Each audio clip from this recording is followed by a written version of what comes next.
Hello और welcome student, स्वागत है आपका करण गुप्ता ट्रेनिंग क्लासेस में। और आज हम बात करेंगे एक बहुत ही इंपॉर्टेंट टॉपिक पे और ये नॉलेज आपके लिए काफी हेल्पफुल होगा। तो आज हम बात करेंगे इंडियन फार्मास्यूटिकल फील्ड के बारे में कि ये फील्ड कैसे डेवलप हुई और इंडिया में मेडिसिनल डेवलपमेंट कैसे हुआ। तो ज्यादा समय नहीं गवाते और वीडियो स्टार्ट करते हैं। तो देखिए, हम शुरू से स्टार्ट करेंगे और बात करेंगे इंडिया के अंदर मेडिसिन जो थी या जिसे हम दवाइयां कहते हैं वो कैसे इंट्रोड्यूस हुई। तो स्टार्ट करते हैं हम। देखिए, भारत में जब ड्रग्स का जो डेवलपमेंट हुआ है, दवाइयों की शुरुआत हुई, वो कही जाती है गुप्त वंश के समय। गुप्त वंश जो कि 320 से 550 सीई के बीच में था। यहां पर बेसिकली आयुर्वेद का डेवलपमेंट हुआ। बेसिकली यहां पर दो बुक्स थी, एक थी चरक संहिता और एक थी सुश्रुत संहिता। इन दो बुक्स के अंदर बेसिकली ड्रग्स के बारे में बताया गया था और ये एलोपैथिक ड्रग्स नहीं थी, ये आयुर्वेदा था। और आयुर्वेदा से रिलेटेड इन दोनों बुक्स के अंदर आपको मेडिसिन के बारे में जानकारी, सर्जरी के बारे में जानकारी आपको पूरी तरीके से मिल जाएगी। तो अब हम यहां पर आगे चलते हैं और हम बात करते हैं कि भारत में एलोपैथी कब आई। देखिए, भारत में एलोपैथी ड्रग्स जो थी वो आई ब्रिटिशर्स के साथ में, मतलब जो अंग्रेज थे वो अपने साथ में लेके आए एलोपैथिक ड्रग्स। बट स्टार्टिंग में भारत के अंदर एलोपैथिक ड्रग्स नहीं बना करती थी, यहां पर केवल रॉ मटेरियल बनाया करते थे। ये रॉ मटेरियल जो था ये यूरोप जाता था और यूरोप में एलोपैथिक ड्रग्स का डेवलपमेंट होता था। उस समय यूरोप में ही एलोपैथिक ड्रग्स प्रोड्यूस होती थी और ये इंडिया में केवल इसका रॉ मटेरियल बनता था। तो रॉ मटेरियल जो था वो यूरोप जाता था, यूरोप में ड्रग फॉर्मुलेट होती थी, बनती थी और वापस इंडिया में आके बिकती थी। मतलब इंडिया में ड्रग्स का प्रोडक्शन नहीं होता था। इंडिया के अंदर जो पहली एलोपैथिक ड्रग्स से रिलेटेड जो कंपनी थी वो स्टार्ट हुई थी 1901 में कलकत्ता में। आचार्य पीसी रॉय ने इस कंपनी की शुरुआत करी थी और इस कंपनी का नाम था बंगाल केमिकल्स। बंगाल केमिकल्स के नाम पे ये फर्स्ट एलोपैथिक कंपनी थी जो कि कोलकाता के अंदर स्टार्ट हुई थी।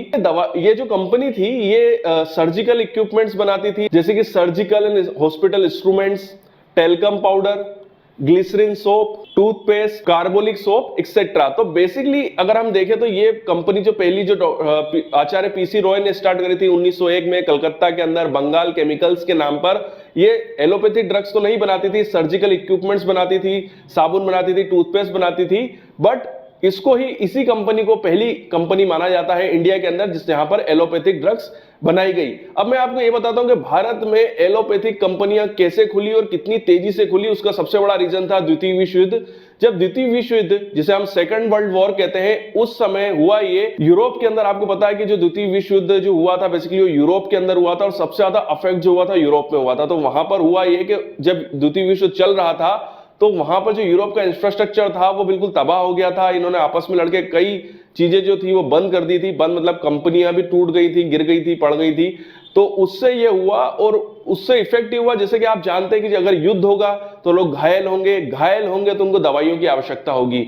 इस समय जब यूरोप के अंदर इतनी खतरनाक कंडीशन थी, बहुत बुरी कंडीशन थी और वहां पर दवाई कंपनीज जो थी, कई कंपनीज जो थी वो बंद हो चुकी थी। उस समय यूरोप में दवाइयों की आपूर्ति बहुत ज्यादा जरूरी थी और उस समय इंडिया के अंदर फार्मास्यूटिकल इंडस्ट्री का डेवलपमेंट होना स्टार्ट हुआ और इंडिया में ड्रग्स बनना स्टार्ट हुई, जिससे कि यूरोप में ड्रग्स प्रोवाइड कराई जा सके। तो उस द्वितीय विश्व युद्ध, सेकंड वर्ल्ड वॉर की वजह से भारत के अंदर फार्मास्यूटिकल इंडस्ट्रीज जो थी वो डेवलप होना स्टार्ट हुई और भारत के अंदर एलोपैथिक ड्रग्स का मैन्युफैक्चरिंग बढ़ गई। तो द्वितीय विश्व युद्ध के समय जो कंपनियां भारत के अंदर खुली, मैं उन कंपनियों के नाम आपको बता देता हूं। तो जो सबसे पहले भारत के अंदर जो फार्मास्यूटिकल इंडस्ट्री डेवलप हुई, मैं उनके बारे में आपको थोड़ा बता देता हूं, जैसे कि यूनिचेम, चीमो pharmaceuticals, Zandu pharmaceutical work, Calcutta chemicals, standard chemicals, Cipla, East India pharmaceutical work. तो ये वो कंपनीज थी जो कि भारत में बहुत इनिशियल वे में स्टार्ट हुई फार्मास्यूटिकल्स फील्ड में और जिन्होंने फार्मास्यूटिकल और एलोपैथिक ड्रग्स का डेवलपमेंट किया। और जब भारत आजाद हुआ तो यही वो कंपनियां थी जिसने भारत की 70% ड्रग्स की जो आपूर्ति थी वो इन्हीं कंपनीज ने करी, क्योंकि ड्रग देश जब आजाद हो गया तब भी ये जो कंपनीज थी ये रन होती रही और भारत में ड्रग्स की आपूर्ति करती रही। अगर हम मोटे मोटे शब्दों में बोले तो भारत में फार्मास्यूटिकल्स का डेवलपमेंट और फार्मास्यूटिकल इंडस्ट्रीज का डेवलपमेंट का सबसे बड़ा श्रेय जिसको जाता है वो है सेकंड वर्ल्ड वॉर। अगर सेकंड वर्ल्ड वॉर ना होता तो यूरोप के अंदर जो फार्मास्यूटिकल इंडस्ट्री थी वो बंद नहीं होती और यूरोप को जो ड्रग्स की आपूर्ति के लिए फिर उनको भारत मिला और भारत में उन्होंने फिर फार्मास्यूटिकल इंडस्ट्री डेवलप करी और यहां से ड्रग्स बन के फिर यूरोप में गई, जिससे कि दोनों फायदे हो गए। यूरोप को अपनी दवाइयां मिल गई जो आज भी भारत के थ्रू उनको मिल रही है और भारत को यह फायदा हुआ कि इंडिया के अंदर फार्मास्यूटिकल इंडस्ट्रीज का जो इंफ्रास्ट्रक्चर था वो डेवलप हो गया। अब यहां पर हम बहुत इजी और सिंपल वे में ये समझने की कोशिश करते हैं कि भारत के अंदर फार्मास्यूटिकल इंडस्ट्रीज का कैसे डेवलपमेंट हुआ, और बहुत सिंपल वे में हम समझने की कोशिश करेंगे जिससे कि आपको भी हर चीज क्लियर हो जाएगी। तो मैं आपको टाइम टू टाइम क्लियर करूंगा और फेस टू फेस आपको क्लियर करने की कोशिश करूंगा। तो हम फर्स्ट फेज से स्टार्ट करते हैं कि भारत के अंदर जो फार्मास्यूटिकल इंडस्ट्रीज थी उनका डेवलपमेंट कब से स्टार्ट हुआ। तो फेज 1 जिसे हम अर्ली ईयर्स कहते हैं, यह समय था 1950 से 70 के बीच। 1950 से 1970 के बीच का जो समय था वो अर्ली ईयर था। यहां पर जो 1950 और 70 का जो समय था, यहां पर भारत के ऊपर सबसे ज्यादा जिन इंडस्ट्रीज का हस्तक्षेप था या जहां पर सबसे ज्यादा ड्रग्स जो बिकती थी वो फॉरेन कंपनीज की बिकती थी, मतलब यूरोपियन कंपनीज या अमेरिकन कंपनीज, इनकी ड्रग्स जो थी वो भारत के अंदर सबसे ज्यादा बिकती थी। और जो भारतीय कंपनियां थी वो अनऑर्गेनाइज थी, उनके बीच में बिल्कुल भी तालमेल की कमी थी। उनको बिल्कुल भी ये पता नहीं था कि मार्केट में किस टाइप की ड्रग्स उनको चाहिए, और वो बना कुछ और रहे थे और मार्केट की रिक्वायरमेंट कुछ और थी। उसका रीजन ये था कि जिस तरीके की उनको साइंस की जरूरत थी या जिस टाइप का इंफ्रास्ट्रक्चर उनको चाहिए था वो उस समय भारतीय कंपनी के पास नहीं था, जिसकी वजह से वो मार्केट के हिसाब से दवाइयां नहीं बना पा रही थी। और यही एक बहुत बड़ा रीजन था कि अर्ली ईयर्स में भारतीय कंपनियां काफी पीछे थी, और वहीं यूरोपियन कंपनीज और अमेरिकन कंपनी जो थी वो भारतीय कंपनियों से काफी आगे चल रही थी। उसके बाद फेज 2 आता है 1970 से 1980 के बीच का समय, जहां पर भारतीय सरकार ने कंपनियां मतलब फार्मा सेक्टर की तरफ नजर बढ़ाया और उनके लिए कानून बनाना स्टार्ट किए। ये 1970 से 1980 का समय जो था ये गवर्नमेंट कंट्रोल का समय था, ये 10 साल, जहां पर 1970 में इंडियन पेटेंट एक्ट आया और ड्रग प्राइस कंट्रोलिंग एक्ट भी आया। मतलब ये दो इंपॉर्टेंट एक्ट थे। सबसे पहले पेटेंट एक्ट, जिससे कि भारत में जो जो ड्रग्स का डेवलपमेंट हुआ था उनका पेटेंट होना स्टार्ट हो गया। साथ ही साथ ड्रग कंट्रोलिंग एक्ट, उसकी वजह से यह हुआ कि जो बाहर की कंपनियां थी वो अब भारत के अंदर महंगी दवाइयां नहीं बेच सकती थी। तो इससे यह हुआ कि भारतीय कंपनियों को अब एक मौका मिल चुका था, क्योंकि अब इंडिया के अंदर जो प्राइस थे वो अब कंट्रोल हो चुके थे। तो अब बराबरी की लड़ाई होना स्टार्ट हुई। मतलब अब भारतीय कंपनियों ने मार्केट में अपना इंपैक्ट करना स्टार्ट कर दिया था। यह था समय सेकंड फेज 1970 से 1980 के बीच। उसके बाद आता है डेवलपमेंट फेज। यह था 1980 से लेकर 1990 का समय। यहां पर भारतीय जितनी भी इंडस्ट्रीज थी उन्होंने एक प्रोसेस के तहत अपना इंफ्रास्ट्रक्चर को डेवलपमेंट करना स्टार्ट कर दिया। कहने का मतलब यह था कि इस समय भारतीय कंपनीज को गवर्नमेंट का भी सपोर्ट मिलना स्टार्ट हो चुका था, और अब भारतीय कंपनियां फॉरेन यूरोपियन कंपनी और अमेरिकन कंपनीज के हिसाब से अपना इंफ्रास्ट्रक्चर डेवलप कर रही थी। साथ ही साथ भारतीय कंपनियों ने छोटे छोटे देशों को सस्ती दवाइयां भेजवाना मतलब एक्सपोर्ट करना भी अब स्टार्ट कर दिया था। मतलब अब दुनिया में भारतीय कंपनियां जो थी वो अब अपना इंपैक्ट डालने लग गई थी, क्योंकि अब भारतीय कंपनियां जो थी वो अब डेवलपमेंट की फेज में आ गई थी। उन्होंने अपना इंफ्रास्ट्रक्चर डेवलप करना स्टार्ट कर दिया था। इसका एक बहुत बड़ा रीजन मैं ये भी बोलूंगा कि 1980 से 1990 के बीच का वो समय था जब भारत के अंदर बी फार्मा कोर्स जो था वो इंट्रोड्यूस हो चुका था। साथ ही साथ ऑर्गेनिक केमिस्ट्री में भी एमएससी हो रही थी, या केमिस्ट्री में एमएससी करने वाले कैंडिडेट भी बढ़ते जा रहे थे। मतलब भारत के अंदर बी फार्मा डी फार्मा जो था वो 1980 से 90 के बीच में ही इंट्रोड्यूस हुआ था।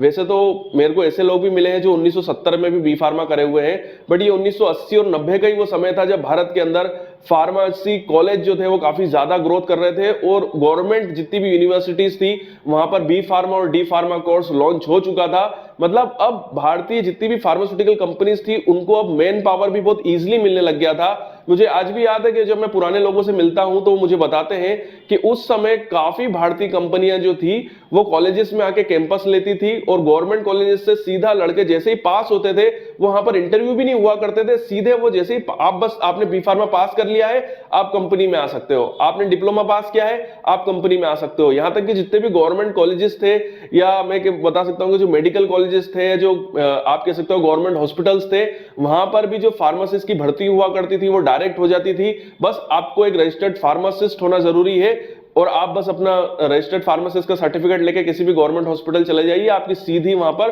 गवर्नमेंट जॉब लग जाएगी। ये समय था 1980 से 1990 के बीच का।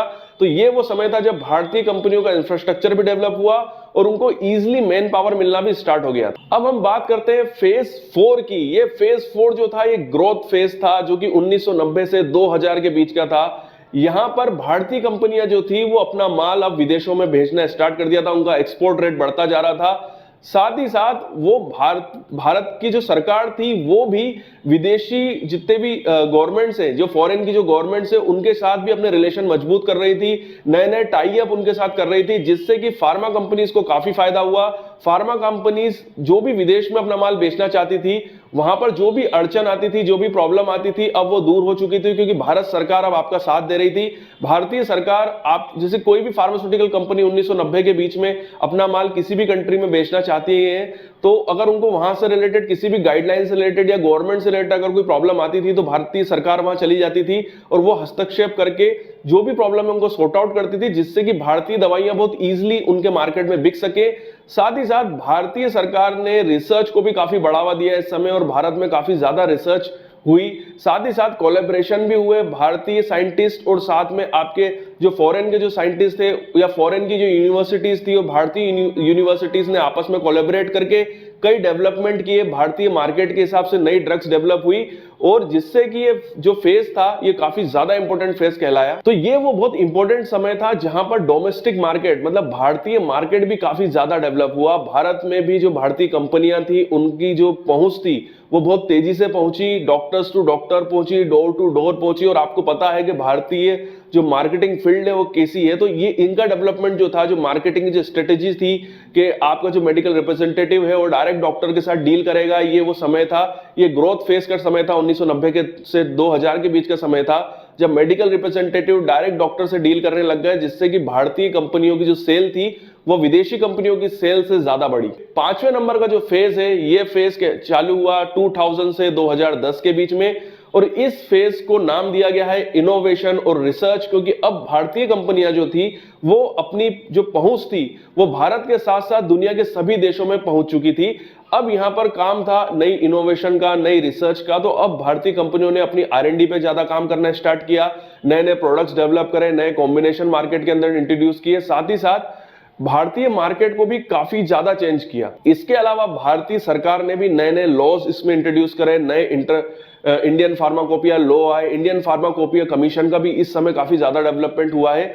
और अब एक गाइडलाइन जो बन चुकी थी, जो अब ये फिफ्थ फेज था, जो 2000 से जो 2010 2000 से 2010 तक ये जो इनोवेशन और रिसर्च का जो फेज चला, ये अभी तक कंटिन्यू है। और ये जितनी भी भारतीय कंपनियां हैं ये अब इसी को ही आगे बढ़ रही हैं, इसी को ही कंटिन्यू कर रही हैं और साथ में चल रही हैं। अगर आपने देखा होगा तो ज्यादातर भारतीय जो टॉप मोस्ट MNC कंपनीज है भारत के अंदर, वो इसी को ही फॉलो कर रही हैं, रिसर्च पे ज्यादा कंसंट्रेट कर रही हैं और भारतीय मार्केट और साथ साथ अपने एक्सपोर्ट को भी ज्यादा से ज्यादा बढ़ाने की कोशिश कर रही हैं।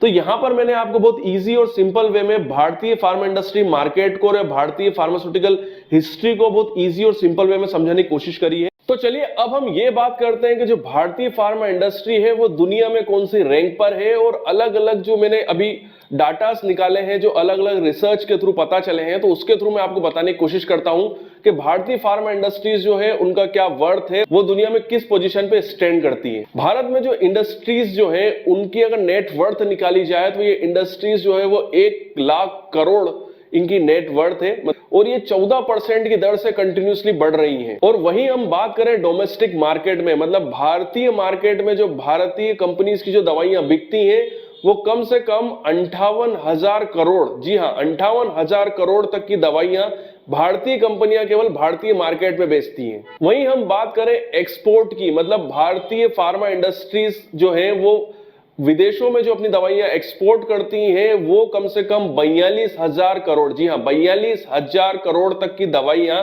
भारतीय फार्मा इंडस्ट्रीज जो है वो विदेशों में एक्सपोर्ट करती हैं, भेजती हैं। और वहीं भारतीय फार्मा इंडस्ट्रीज विदेशों से जो दवाइयां मंगवाती हैं या विदेशों से जो रॉ मटेरियल मंगवाती हैं वो टोटल है 12,500 करोड़, जी हां 12,500 करोड़ तक का जो इंपोर्ट है वो भारतीय इंडस्ट्रियां जो है वो विदेशों से करवाती हैं, मतलब विदेशों से मंगवाती हैं। अगर हम बात करें कि इंडिया में जो दवाइयां हैं या दवाइयों का जो सेक्टर है वो दुनिया में तीसरे नंबर पर है, मतलब दुनिया में तीसरे नंबर पे सबसे ज्यादा जो दवाइयां हैं वो इंडिया बनाता है। और अगर इसकी वैल्यू की बात करें, जो भारत के पास जो इंफ्रास्ट्रक्चर है, अगर इसका रेट लगाया जाए, इनका प्राइस लगाया जाए, तो ये दुनिया में 13वें नंबर पर है। उसके अंदर सारी चीजें आ गई, आपके पेटेंट्स भी आ गए, आपका इंफ्रास्ट्रक्चर भी आ गया, आपका जितना भी जमीनें, मतलब जो भी आपके पास है उसका अगर प्राइस लगाया जाए तो वो दुनिया में 13वें नंबर पर है।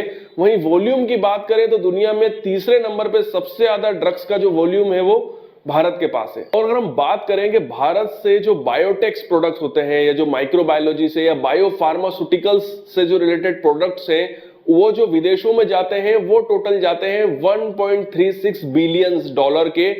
बायोटेक और बायो फार्मास्यूटिकल्स ड्रग्स जो है वो विदेशों में एक्सपोर्ट होती हैं भारत के द्वारा। भारत में टोटल 800 ऐसी इंडस्ट्रीज हैं जो कि WHO से सर्टिफाइड है। जी हाँ, 800 इंडस्ट्रीज जो है वो WHO से सर्टिफाइड है। 172 फार्मा इंडस्ट्रीज के पास US FDA अप्रूवल है और 153 इंडस्ट्रीज के पास EDQM सर्टिफाइड फैसिलिटीज है। अगर बात की जाए मैन्युफैक्चरिंग यूनिट्स की, मतलब जो मैन्युफैक्चरिंग सेटअप है वो USA में सबसे ज्यादा है और USA अमेरिका के पास भारत ही एक ऐसी जगह है जहां पर सबसे ज्यादा मैन्युफैक्चरिंग सेटअप्स हैं या मैन्युफैक्चरिंग इंडस्ट्रीज हैं। भारतीय फार्मा इंडस्ट्रीज दुनिया में 200 अलग अलग देशों को अपनी ड्रग्स एक्सपोर्ट करती है। मतलब भारतीय ड्रग दुनिया में 200 कंट्रीज में बिकती हैं और 153 ऐसी दुनिया में ऐसी कंट्रीज हैं जो कि भारतीय वैक्सीन को यूज करती है। जी हाँ, भारत में आप जानते हैं कि दुनिया में सबसे ज्यादा वैक्सीन जो है वो भारत में बनती हैं और टोटल 153 ऐसी कंट्रीज हैं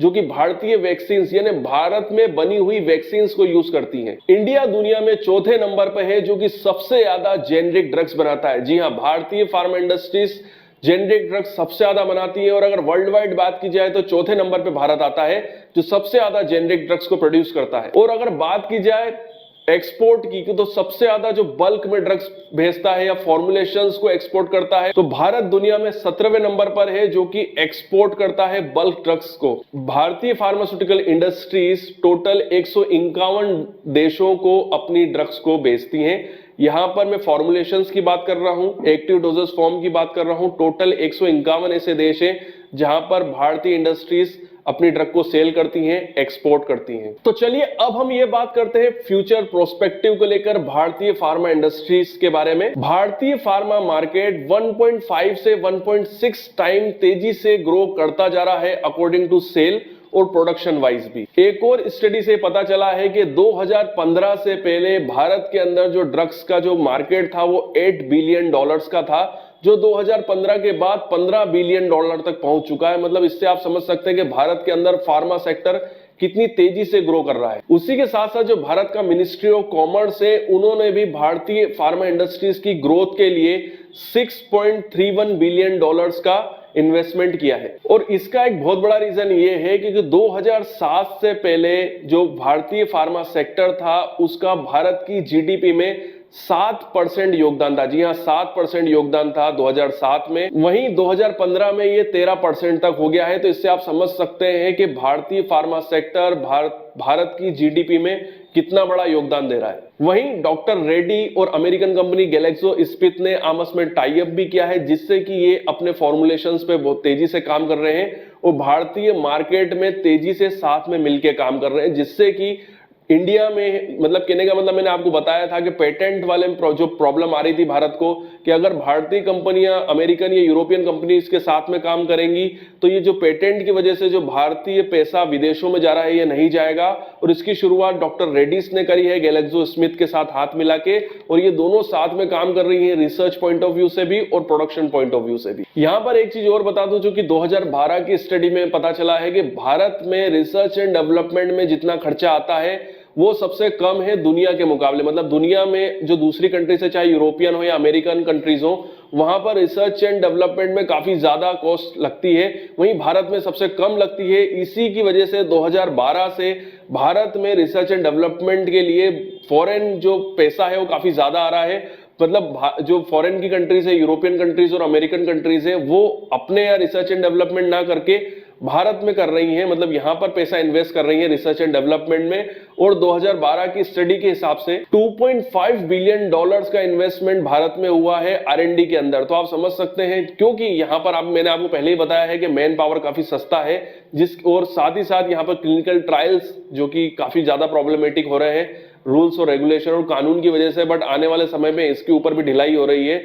और भारत के अंदर ऐसे काफी ऐसे ऑर्गेनाइजेशन हैं जो कि कॉन्ट्रैक्ट बेसिस पे रिसर्च करते हैं। और एक ये बहुत बड़ा रीजन है कि भारत के अंदर आज की डेट में कॉन्ट्रैक्ट बेसिस रिसर्च ऑर्गेनाइजेशन बहुत तेजी से डेवलप हुए हैं।